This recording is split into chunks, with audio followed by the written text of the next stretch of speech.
3 airplanes, then 40. In just 3 years, Air Florida grew faster than any airline in America. It dropped fares so low, it forced Pan Am, Eastern, and TWA to fight back with their own price wars. It flew sheepskin seat jets to London, Amsterdam, and Madrid. And then on July 3rd, 1984, 11 jets sat grounded, 1,200 employees were told to go home, and the company filed for bankruptcy. Most people blame one crash in the Potomac River. That answer is not wrong. It is just too small. The real story began long before that plane left the gate. Here's the part most retellings skip. Air Florida posted a loss in the last quarter of 1981 before that plane ever sat on a frozen runway at Washington National. The fare war with Pan Am, Eastern, and TWA had already started eating the company alive. Flight 90 was real. It was horrific. 70 of 74 passengers died, along with 4 people on the 14th Street Bridge. Investigators later found the crew never turned on engine anti-ice, took off with snow and ice still on the wings, and ignored a warning about the engine readings until it was too late. None of that is in dispute. But an airline does not go from 40 airplanes to bankruptcy court because of one accident, however terrible. Something else was already wrong. To understand what, you have to go back to a Florida businessman who got tired of driving across his own state. In 1971, Eli Timiner owned a candy company in Miami. He wasn't an aviation man. He just hated how hard it was to get from one Florida city to another. So he started an airline that wasn't really an airline yet. 3 turboprops. A triangle route between Miami, Orlando, and St. Petersburg. A one-way fare of $12. The slogan was "Fly a little kindness." It sounds quaint now, but at the time it was barely surviving. For most of the 1970s, Air Florida lost money, got tangled in an SEC stock investigation, and limped along as a regional curiosity nobody outside Florida had heard of. Then in 1976, an investor group led by a former Braniff executive named Ed Acker put fresh money into the company and took it over. Acker swapped the old turboprops for jets and gave the airline a new identity. All jet, all the time. That decision, quiet and financial, is the real beginning of this story. Not the crash, not even deregulation yet. Just one man deciding a tiny Florida airline could borrow its way into a real fleet. Here's the twist almost nobody puts together. Everyone treats this like an airline story. It's really a deregulation story wearing an airline's logo. In 1978, the federal government tore down the rules that had kept American Airlines locked into fixed routes for decades. Suddenly, Air Florida, a sleepy interstate carrier, could legally fly anywhere it wanted. New York, Washington, the Caribbean, eventually Europe. For a company that had spent years stuck inside Florida's borders, deregulation wasn't an opportunity. It was a starting gun. And Acker sprinted. By 1979, Air Florida was flying out of New York. By 1980, it had Caribbean routes and posted its first real profits. In January 1980, it launched transatlantic service to Amsterdam using leased DC-10 wide bodies, sheepskin first-class seats, and free limousine service in London. Here's the part that should raise an eyebrow. A company that had been broke for most of the 1970s was suddenly flying wide-body jets to Europe within 2 years of the rules changing. That kind of speed is never free. Somebody was financing every one of those planes. And in an airline, financing the fleet is never a small detail. It is the entire risk hiding underneath the growth. Picture the airline industry right before deregulation. A handful of carriers, Pan Am, Eastern, Delta, TWA, controlled almost everything, propped up by a government board that decided who could fly where and what they could charge. Flying was glamorous and expensive, built for people who could afford it. Deregulation cracked that open, and low-fare upstarts rushed into the gap, promising the same skies for a fraction of the price. Air Florida wasn't the biggest of them. For a few years, it was one of the fastest. Revenue climbed from about $21 million in 1978 to roughly $300 million in 1981, a jump of nearly 14 times in 3 years. Passenger counts rose from 1.1 million in 1979 to 2.7 million in 1981. And according to the aviation history rapid descent, the fleet grew from 3 airplanes to 40 in that stretch. Other airlines noticed, because they had to. Air Florida's own internal traffic reports from 1977 had already shown monthly passenger growth above 400%, the kind of number headlines still repeat. This is the moment in the story where everything looks like pure triumph.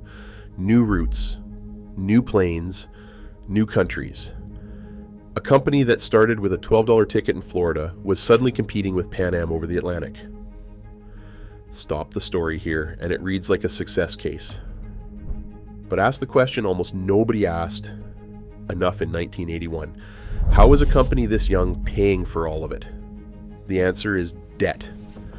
Almost every plane in that fleet was financed or leased, not owned outright, and debt is fine right up until the revenue underneath it gets squeezed. That squeeze came from the very company Air Florida had been beating. Pan Am, weakened by years of trouble, brought in a new chairman to turn things around, and that new chairman was Ed Acker, the same executive who had built Air Florida's expansion before jumping to its biggest rival in August 1981. Acker now ran the airline Air Florida had been undercutting, and he used the same weapon against his old company: cheap fares. A brutal price war broke out on the New York to Miami route, one of the most profitable corridors in American aviation. Eastern fired back with what it called unfares. TWA dropped New York to Miami fares to $99. Air Florida matched with $69 fares of its own, its chairman publicly declaring that no one could beat Air Florida at its own game. People assume fare wars like that are a sign of strength. They are usually a sign that margins are disappearing. By the fourth quarter of 1981, months before Flight 90, Air Florida posted a loss of roughly $19 million. The fastest growing airline in America was already losing money before any headline about a crash existed. This is where the timeline gets layered, because no single thing killed Air Florida. A chain did. Start with the debt. Interest payments on all those leased and financed jets climbed from around $10 million in 1980 to $35 million in 1982. More money spent servicing debt than the airline had ever earned in profit in a good year. Stack the fare war on top of that, eating into ticket revenue at the same time. Then add a labor crisis that had nothing to do with Air Florida directly.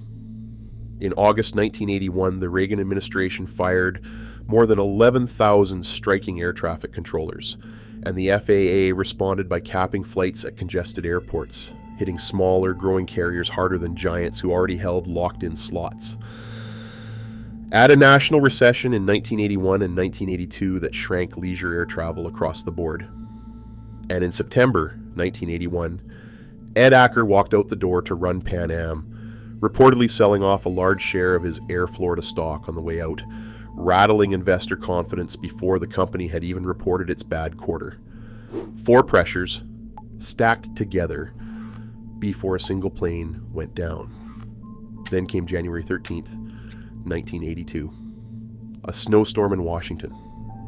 A long delay at the gate. De-icing fluid applied. Then nearly 50 minutes of waiting on the tarmac while snow kept falling. The crew never turned the engine anti-ice system back on. They took off anyway, with ice still on the wings, and ignored their own instrument readings until it was too late. Flight 90 crashed into the 14th Street Bridge and the frozen Potomac River, killing 70 of 74 passengers and 4 people in cars on the bridge. It remains one of the most studied accidents in American aviation, and it forced lasting changes in how airlines de-ice planes in winter. For Air Florida, it landed on a company already wounded. Bookings collapsed. The brand that had once sold cheap, friendly travel now carried the weight of a disaster. 5 months later, founder Eli Timiner suffered a stroke that removed him from daily control of the company he had built from a single Florida triangle route. The man who started it with a $12 ticket was gone at the exact moment the company needed him most. What followed was not one collapse. It was a slow shrinking that never found a floor.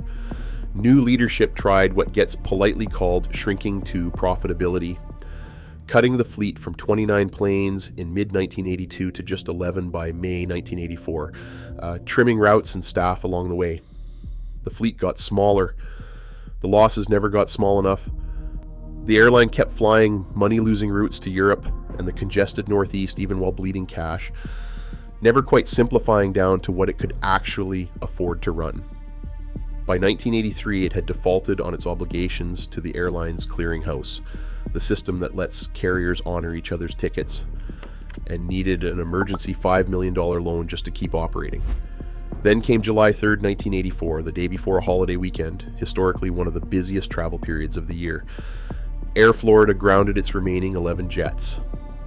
The last flight to land was an arrival from London a little after 4 in the afternoon. After that, nothing. The company filed for Chapter 11 bankruptcy protection in Miami that same day. Its own filings listed $145 million in assets against $221 million in liabilities. A company that owed $76 million more than it owned. 1,200 employees were told on the spot that they no longer had jobs. Bankruptcy protection is supposed to be a chance to survive. For Air Florida, it was the formal start of the ending. Within weeks, Chicago-based Midway Airlines bought the remaining assets for a nominal $53 million, most of which simply repaid the federal government for loan-guaranteed aircraft. The Air Florida name briefly survived as Midway Express. By 1985, even that was gone. The brand had outlived the airline by about a year. Midway itself went bankrupt in 1991, and the last trace of a company that once grew from 3 planes to 40 disappeared completely.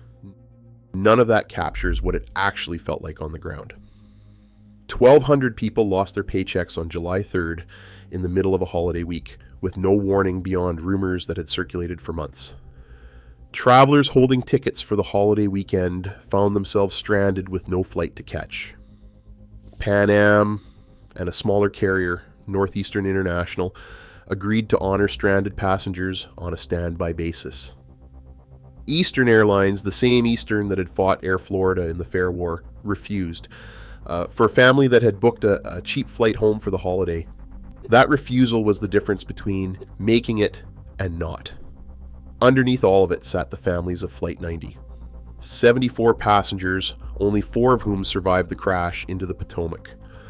One man who did not survive, Arlen D. Williams Jr., reportedly passed the rescue helicopter's line to other survivors more than once before he went under the ice himself. By late 1983, Air Florida and Boeing had paid more than $50 million in settlements to survivors and victims' families. That number is enormous. It is still smaller than what the people who lived through it lost. Step back, and the pattern is hard to miss. The same things that made Air Florida exciting: cheap fares, fast expansion, borrowed jets, a willingness to fly anywhere deregulation allowed, were exactly the things that left it with no room to absorb a bad year, let alone 4 bad years, stacked on top of each other. Deregulation didn't just open the sky to upstarts like Air Florida. It opened the sky to the same pressure that later sank Braniff and eventually swallowed the very company that bought Air Florida's remains. Cheap, fast growth built on debt is a bet that nothing goes wrong for long. Air Florida's bet ran for about a decade. The documents don't prove one single cause. They show a chain reaction.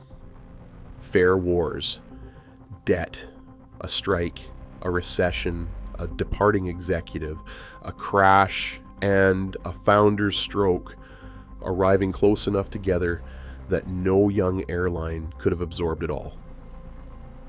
If you ever flew Air Florida to Miami, to the Caribbean, on one of those sheepskin seat flights to London or Amsterdam, or if you were anywhere near Washington National in January 1982, or if someone in your family worked one of those 1,200 jobs that ended on a Tuesday in July, write it down in the comments.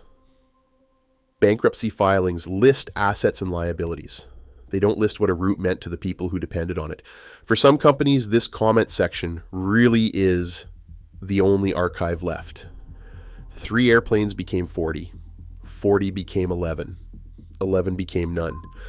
Somewhere in Miami, on the afternoon of July 3rd, 1984, the gates went quiet, the jets sat parked on the tarmac for the last time, and an airline that once outgrew every competitor in America simply ran out of room to keep growing.